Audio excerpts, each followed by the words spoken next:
Hello coding stars, आज की इस वीडियो में हम डिस्कस करने वाले हैं रिजर्व्ड कीवर्ड्स के बारे में। तो हमारी जो सी प्रोग्रामिंग लैंग्वेज है उसके अंदर 32 रिजर्व्ड कीवर्ड्स होते हैं।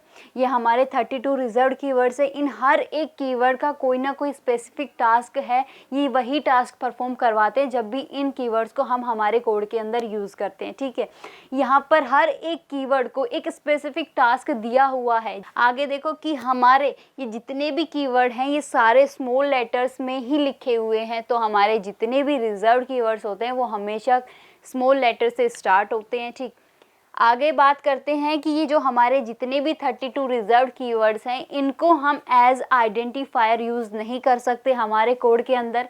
क्यों नहीं कर सकते? क्योंकि जब भी हम इनको आइडेंटिफायर के तरीके से यूज़ करेंगे हमारा कंपाइलर कंफ्यूज हो जाएगा और वो हमें एरर दे देगा। एक एग्जांपल के थ्रू समझाती हूँ मैं आपको कि सपोज़ मैं किसी भी मेरे फंक्शन का नेम या फिर मैं किसी वेरिएबल का नेम इनमें से एक ले लूँ। जैसे कि मैं एक इंटीजर टाइप की वैल्यू लेना चाहती हूँ। ठीक है, तो मैं पहले डेटा टाइप लिखूँगी इंट। अब मैं वेरिएबल का नेम लिखूँगी जिसके अंदर मुझे कोई वैल्यू स्टोर करवानी है। तो मैं वेरिएबल का नेम इंट ही ले लेते हैं हम।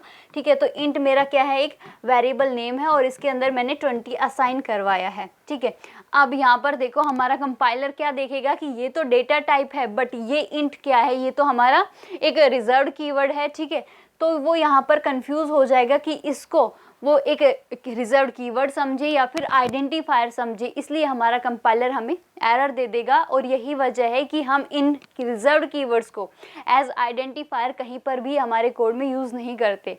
अब हमने इन सारे 32 रिजर्व्ड कीवर्ड्स को कुछ कैटेगरीज के अकॉर्डिंग डिवाइड किया है ताकि हमें आसानी हो इनको याद करने में और इनको समझने में। तो यहाँ पर देखो ये जो रिजर्व्ड कीवर्ड्स हैं ये सारे हमारे रिजर्व्ड कीवर्ड्स हैं। इनको हमने प्रिमिटिव डेटा टाइप की कैटेगरी में रखा है। क्यों रखा है? क्योंकि ये सारे रिजर्व्ड कीवर्ड किसी ना किसी प्रिमिटिव डेटा टाइप को रिप्रेजेंट करते हैं। ठीक है, नेक्स्ट है हमारे पास यूज़र डिफाइन। ये सारे जो कीवर्ड्स हैं इनको हमने यूज़र डिफाइन की कैटेगरी में रखा है क्योंकि इन कीवर्ड्स का यूज़ करके कोई भी यूज़र अपने नीड्स के अकॉर्डिंग नए डेटा टाइप्स को क्रिएट कर सकता है। नेक्स्ट हमारे पास है ये जो सारे कीवर्ड्स हैं इनको हमने स्टोरेज क्लासेस के कैटेगरी में रखा है क्योंकि इनका यूज़ करके हम किसी भी वेरिएबल के स्कोप के बारे में पता लगा सकते हैं या फिर उसकी डिफ़ॉल्ट वैल्यू बताते हैं।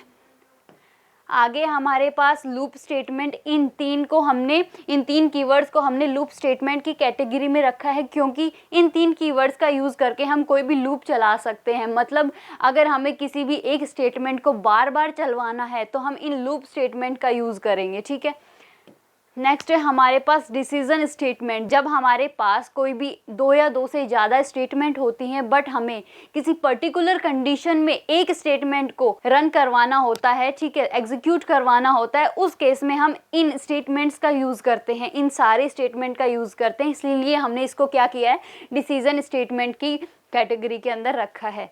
नेक्स्ट हमारे पास है जंप स्टेटमेंट। ये सारे जो कीवर्ड्स हैं जब हमें हमारा कंट्रोल किसी भी फंक्शन या फिर किसी भी लूप से बाहर निकालना होता है तो हम क्या करते हैं, इन जंप स्टेटमेंट का यूज़ करते हैं।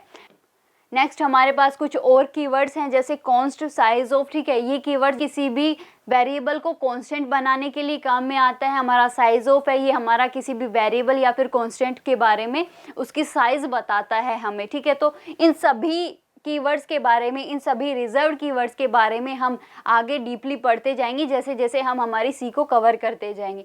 सो आई होप आपको ये वीडियो अच्छा लगा होगा। Thank you for watching my video. Happy coding.